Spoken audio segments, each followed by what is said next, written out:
कधी असं झालंय का की तुम्ही एखाद्याला माफ तर केलंय पण परत परत ती गोष्ट आतून टोचते, मग तुम्ही स्वतःलाच विचारायला लागता की मी एवढा कमकुवत आहे का की मी परत परत दुखावल्या जातोय. पण यात तुमची ही जी चूक आहे ती त्या व्यक्तीला माफ करणं यात नाहीये, तर यात तुम्ही एक गोष्ट विसरताय, त्या गोष्टीत दडलेली आहे. ही गोष्ट पूर्ण समजून घेण्यासाठी व्हिडिओ शेवटपर्यंत नक्की पहा. आता एक क्षण थांबा आणि तुमच्या आयुष्यातला तो माणूस आठवा ज्याने तुम्हाला परत परत दुखवलंय. आठवलं ना? आता तुम्ही परत आठवा की त्याने तुम्हाला काय शिकवलंय, की कुणावर जास्त विश्वास ठेवू नये, की स्वतःची किंमत इतरांच्या मान्यतेवर अवलंबून ठेवू नये, की जेव्हा तुमची मर्यादा ओलांडली जाते तेव्हा शांत राहणं म्हणजे सहमती नसते. हे जे तुम्हाला मिळणारे धडे आहेत हे धडेच तुमचं आयुष्य घडवत असतात आणि इथेच बहुतेक लोकांची चूक होत असते. ते काय करतात, त्या माणसाला माफ तर करून टाकतात आणि त्यासोबत तो मिळालेला धडा देखील त्यांच्या आयुष्यातून त्यांच्या मनातून पुसून टाकत असतात. आता इथे खरी गोष्ट आहे, लक्ष देऊन ऐका. इतरांना माफ करा कारण या रागाची आग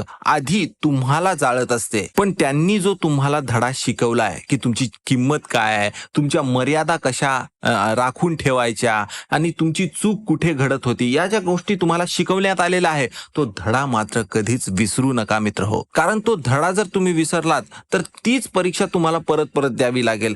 तेच प्रसंग आणखी जास्त प्रखर स्वरूपात तुमच्या आयुष्यात येऊ लागतील आणि तुम्ही मात्र आणखी जास्त स्वतःला त्रास करून घ्यायला लागाल. हा व्हिडिओ परत ऐका आणि प्रत्येक वेळी स्वतःला हाच प्रश्न विचारा की या व्यक्तीने मला नेमकं काय शिकवलं जे मी यावेळी स्वतःला विसरू देणार नाही. जसजसं तुमची ही उत्तरं बदलत जातील तसतसं तुमचं आयुष्यही बदलेल.